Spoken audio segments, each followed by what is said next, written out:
So I finally played Metroid 1. Kind of. I had actually played it before, twice already, just to be able to say that I could. This time was just as good as the other times, and I'll be completely honest, this is not my favorite game in the franchise, but I'll get to that. My name is Tobias, also known as Mr. Blubberbutter, and the issue for me with Metroid 1 is that Zero Mission essentially replaces the entire game for me. It capitalizes on everything that made it great and makes it better and more modern. This is because the original game was released in '87, and Zero Mission was released in 2004, so there's a large gap between the two. Even though both of them are pretty old by today's standards, I still think that Zero Mission is a good entry point for most people looking to get into the series. That said, I don't really want to discredit the original Metroid. Like the original Zelda, it has its place in history as a revolutionary game that established a genre that would go on to evolve and become better, becoming something I'm personally very fond of despite all of its flaws. This game deserves our respect, both for its accomplishments in its time and its lasting legacy on gaming in general, but it's still just a little bit too dated for me to really enjoy playing it. I did not enjoy playing it, I just enjoy seeing the origins of the series. As a pioneer of the genre, a lot of the genre's overall flaws are magnified here because I hadn't quite figured out how to mitigate them as well. There's an over-reliance on backtracking, repetition, and just general wandering to find out anything. You progress through trial by error. Granted, a lot of my issues are related to the game's age. Like I said, this original one was released in '87. This game is older than I am, and it shows quite a bit. For me, I am personally a huge fan of retro aesthetics. I love pixel graphics, especially those inspired by the SNES era. Even though these games were largely before my time, I love the pixelated beauty of games like A Link to the Past and Chrono Trigger. And Metroid is a little bit earlier than that, but I still appreciate the visual representation of the game. They did a lot with little, and they conveyed a huge sense of isolation and claustrophobia. Other times, through overwhelmingly open and oppressive sections, the game looks really nice for its age, and it really helps establish the feeling and tone of the game. Even more so than the visuals, though, I am a massive fan of retro video game music. Do yourself a favor and listen to some of, I'm probably going to butcher his name here, but Hirokazu Tanaka's statement, I think? Hirokazu Tanaka's statements about his thought process when writing the music for Metroid. It'll give you a whole new respect for his work in this game in general. The music is oppressive and atmospheric, it matches and sets the tone of the game. The game is not a whimsical fantasy adventure like those of its time. It is a dark exploration game with horror elements. Honestly, I kind of feel like this game is a horror game in many aspects, just very old. Anyway, I could geek out about music for hours, so enough about that. I'm a big fan of retro aesthetics, but I'm a lot less tolerant of outdated gameplay mechanics and quality. In Metroid's case, the clunky movement, tedious travel, and grindy nature of regaining health prevented me from ever really loving this game. While I still enjoy the genre, I'm far more used to the modern interpretations and standards within the genre. Maps to keep you from getting lost, the health points that let you fill up on health so you don't have to grind, all these things that make this tedious experience a lot less tedious and more forgiving. Speaking of, this game is very difficult. It is expected from most NES games, as they were essentially arcade games that you can play at home. How do you increase playtime for games you don't have to literally pay to keep playing? You make it punishing and require perfection. You need to replay whole sections of the game every time you die. You will eventually perfect that section and be better at the game overall, but it's still a trial-by-error repetition that ultimately adds a lot of playtime to a game that is relatively short in and of itself. A basic playthrough of this game by someone who knows what they're doing, much better than I do, only takes about an hour and a half. And even if you're 100%ing it, the game just isn't that long.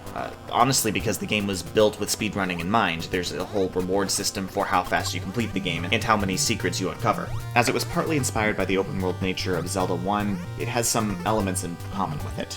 Like Zelda, you progress through obtaining upgrades that allow you to pass through previously impassable obstacles. For instance, you need to jump on top of this ledge, but you cannot jump that high. Oh well, you leave and continue exploring, and you later stumble across a power-up. High jump. Wonderful, now you can backtrack all the way to that ledge you couldn't jump over, and you can now jump above that, and continue exploring until you find another area that you cannot pass and need more upgrades, etc. You keep that cycle going on. I inherently enjoy this type of progression, especially as a longtime Zelda fan, and Metroidvanias in general are built off this principle. Exploration and steady sense of discovery and accomplishment make me feel satisfied and skillful, whether or not I'm actually even being clever.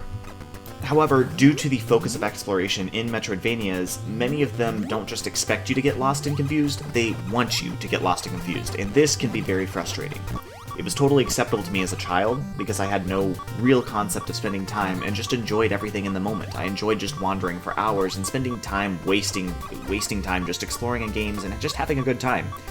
As an adult, a lot less so. I'm a nurse during a pandemic, I have 2 daughters, I love spending time with them, I still have friends, and I still like playing games, so I don't have a lot of time to waste time just wasting time. I need to get something done, otherwise I have just thrown my time away. Unfortunately, that directly results in how much I enjoy Metroidvanias, and the original Metroid especially so. Like the original Zelda, they were very open-ended in a very pure sense, to a fault. You are left with no direction. You figure out where you cannot go first and explore through error, which is still fun in moderation, but an entire game built off that lack of direction is just a bit much, especially at this point in my life. Especially when you consider how clunky the movement and combat in this game truly is. Unlike most of the rest of the series, you can only shoot directly in front of you or up. You cannot shoot down, you cannot crouch, you cannot shoot diagonal. So, in order to avoid getting hit, you basically just have to rely on bouncing over the vast majority of enemies, which is fine, but not really how the rest of the game plays out, so it doesn't age incredibly well.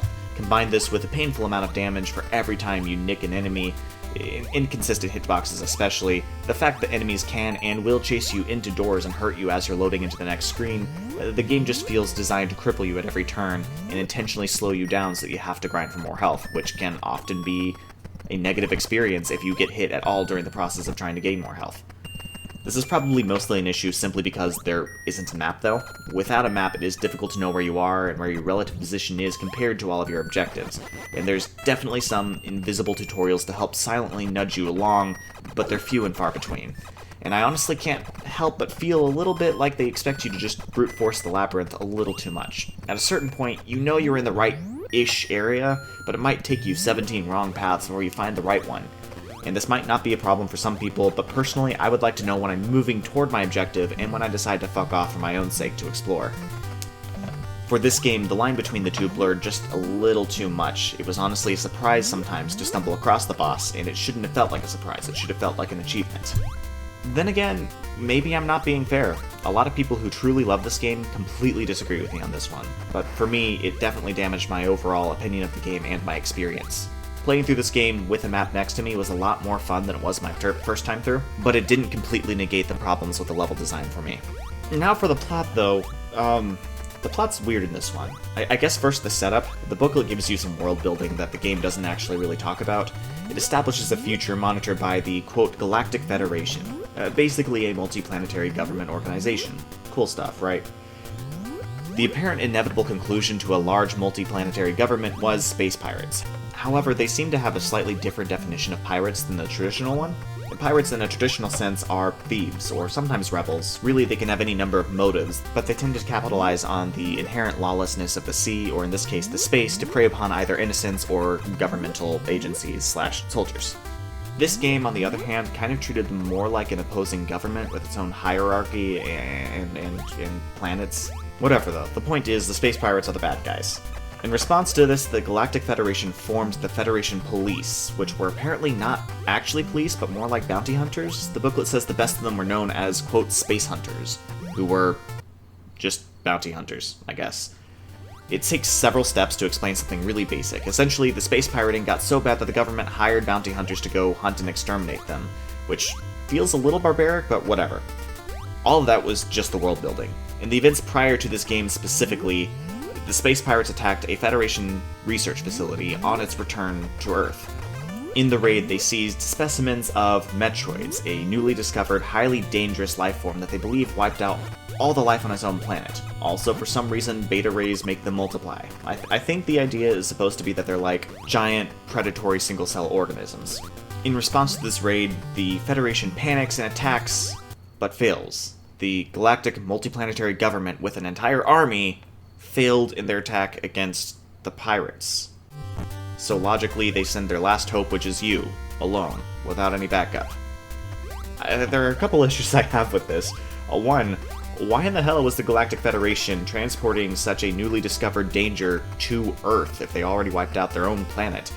And second, why were they experimenting with them at all? It sounds incredibly dangerous and ethically sketchy, but whatever the case, you start the game, kill the fuck out of everything, and blow up Mother Brain and escape. And all the Metroid research is supposedly gone forever. In conclusion, not a lot actually happens in this game. But then again, not a lot is really supposed to. You're not really supposed to be uncovering a story, you're supposed to explore a hostile, impressive planet, hunt down, kill your targets, and escape. The game works, even though it's very dated. It's a good rendition of the game. Zero Mission, granted, improved it in every possible way, but I'll discuss that in another video. Metroid 1 might not really be my cup of tea, but I think it's worth a play. It's fun to see the series' origins, and I'm a big fan of the rest of the series.